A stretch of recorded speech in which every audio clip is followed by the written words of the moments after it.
hijos, nuestros nietos tengan realmente un lugar donde vivir. Porque hacia la destrucción del planeta vamos si no se toman medidas urgentes y si no se reforman los organismos internacionales, también vamos hacia lo que ya se anuncia como una realidad incuestionable, y es la creciente manipulación de esos organismos en función de esos intereses imperiales, que lo que hacen es plagar, como ya fue anunciado hace 200 años, de miseria nuestro pueblo. En ese escenario en el que más de 1.000 millones de personas pasan hambre en este momento en el mundo, en el que cientos de millones han muerto solamente en la era moderna como consecuencia de conflictos y conflagraciones bélicas, en el que en el día de hoy, por ejemplo, que nos reunimos acá, más de 20.000 niños morirán en el mundo. Realidades tan dramáticas como esa son las que debemos afrontar y son las que debemos incorporar como factores que nos deben llevar a la acción conjunta. En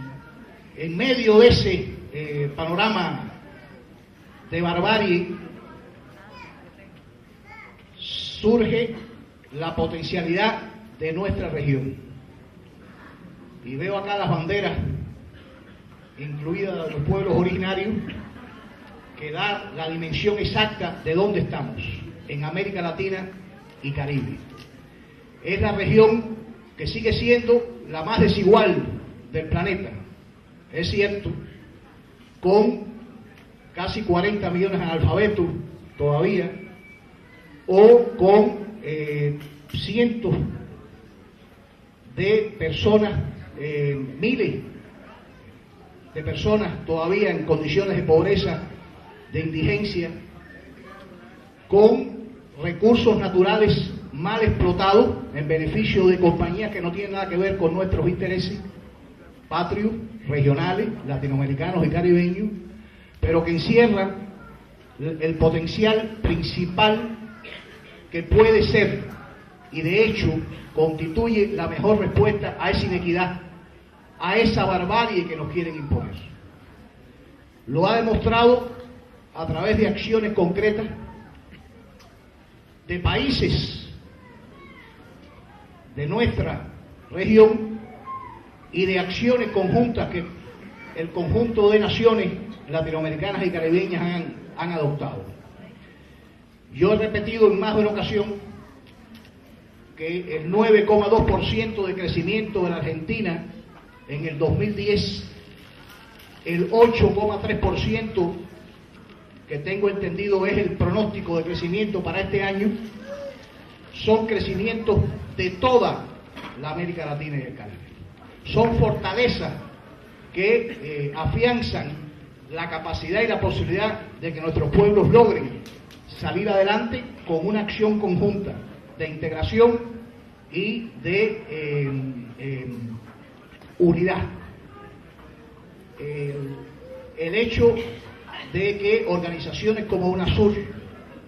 hayan logrado en apenas unos años una hoja de acciones, de servicios que realmente sientan precedentes en términos de la capacidad propia de nuestros países para dar respuesta a situaciones que sin lugar a dudas y sin excepción tienen su origen en territorios extrarregionales. O sea, condiciones crisis que surgen, como en Bolivia pasó, primero en Venezuela, en el año 2002, con un intento de golpe de Estado, que ustedes saben perfectamente quién estaba detrás de esa intentona golpista, ¿no? Y saben perfectamente que fue el pueblo el que dio el traste con esa intentona y recuperó a su legítimo presidente. Pero también las intentonas golpistas de Bolivia, de Ecuador, el triste desenlace de Honduras, en el que un gobierno democráticamente electo fue brutalmente apartado del poder. Un golpe de Estado no se parece más a eso. Tristes realidades para las que UNASUR tuvo respuesta. Y se convocó y fue impresionante la capacidad de respuesta de los mandatarios de los países miembros de UNASUR. Y dieron respuesta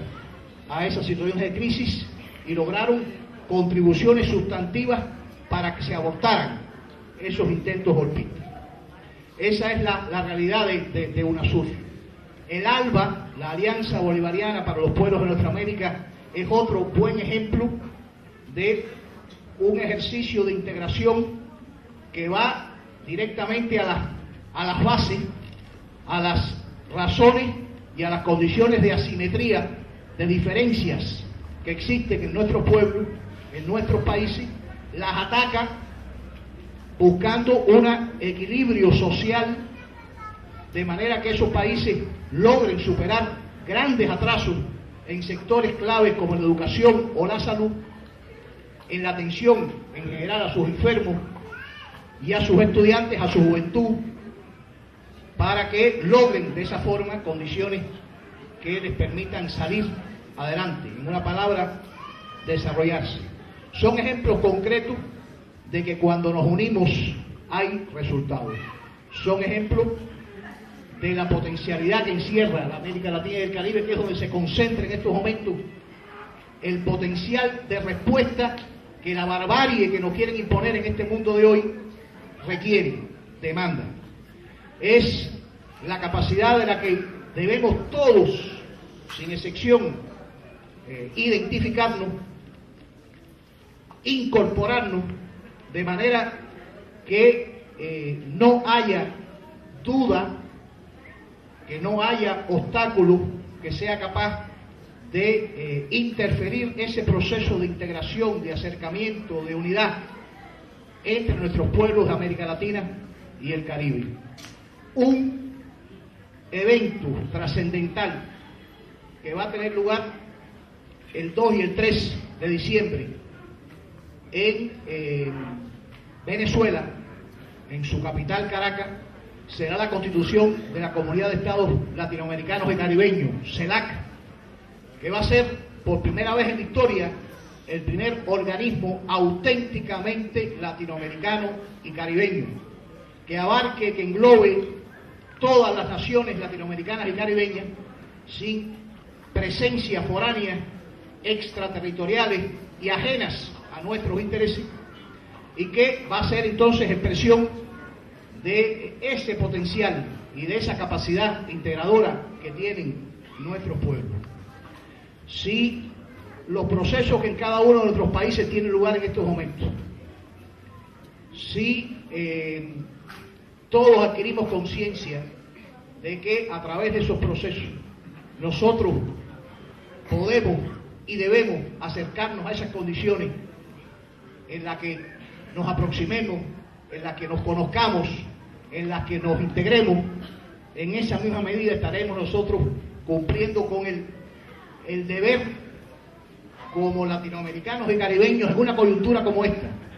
en la que, repito, se juega el futuro de nuestras generaciones, de nuestros países, de nuestras naciones. Es una coyuntura en la que no podemos ni por un instante equivocarnos en las intenciones del imperio, porque con la cara sonriente del presidente norteamericano, con esa misma cara sonriente, se niega ratificando las mismas políticas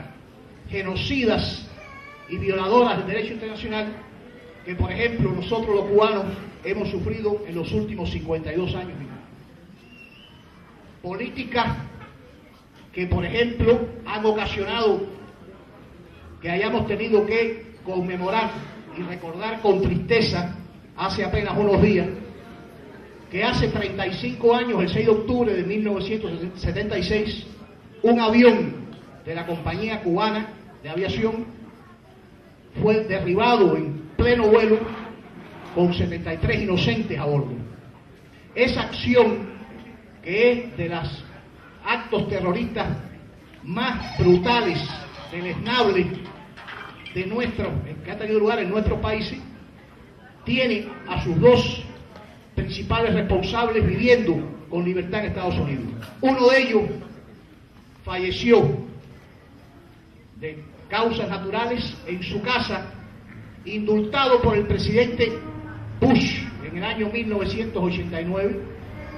Me refiero al criminal Orlando Bosch.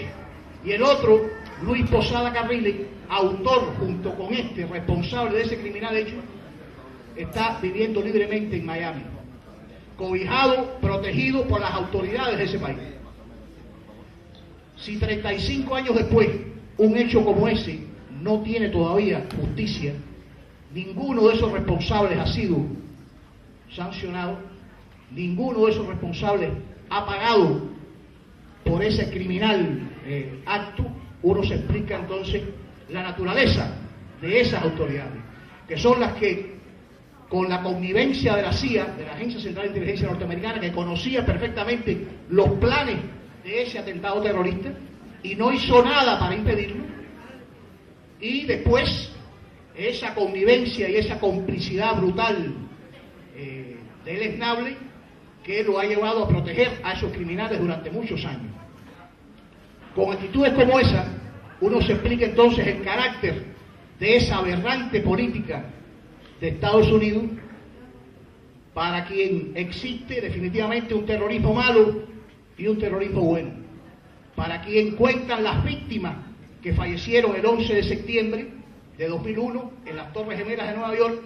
pero los 73 inocentes que murieron en el avión de Barbados en ese crimen deleznable no cuentan. Son realidades, compañeros, y enfoques y conceptos definitivamente inaceptables, insoportables, pero que desnudan el carácter de esa política, que es la misma política que ha llevado a la agresión a Libia, que ha llevado a la guerra de Irak y de Afganistán, que ha llevado a que cientos de miles de inocentes hayan perdido sus vidas, que ha llevado a que países enteros estén destruidos en estos momentos y que se instauren autoridades que no tienen de legitimidad ni un pelo y que se imponen por la fuerza de la brutalidad y de los bombardeos de la triste OTAN. Es esa la realidad que debemos enfrentar y, repito, sin perder de vista que el responsable principal de esa situación es la autoridad de Estados Unidos. Y les hablo porque vengo de un pueblo que lleva más de 50 años sufriendo esas agresiones. 3.478 cubanos han muerto como consecuencia de actos terroristas organizados en territorio norteamericano. Ninguno de esos terroristas, ninguno ha sufrido, ha sido sometido a juicio. Ninguno. Impunidad absoluta. Pero además, 2.099 cubanos presentan incapacidades permanentes como consecuencia de esos actos terroristas. O sea, más de 5.000 familias cubanas están enlutadas o tienen a miembros de su seno con incapacidades permanentes como resultado de esos actos terroristas, ninguno de los cuales ha sido condenado. Ante esa realidad, ¿cuál es la alternativa? No hay otra alternativa que la que Cuba ha llevado adelante en estos últimos 50 años, que es el enfrentamiento resuelto a esa política, la denuncia sistemática de esa política y sobre todo la creación de condiciones desde el punto de vista de la cultura política del pueblo cubano, desde el punto de vista del fortalecimiento de la revolución cubana, de manera que sea esa la garantía de que esas políticas aberrantes no son las que van a prevalecer, sino todo lo contrario, son las políticas que enseñan, muestran el futuro de nuestros pueblos las que van a prevalecer por encima de los desmanes, de la aberración y de la agresividad imperialista. Esa es la realidad. No hay opción: o nos imponemos mediante la unidad, mediante la integración de nuestras naciones, o nos imponen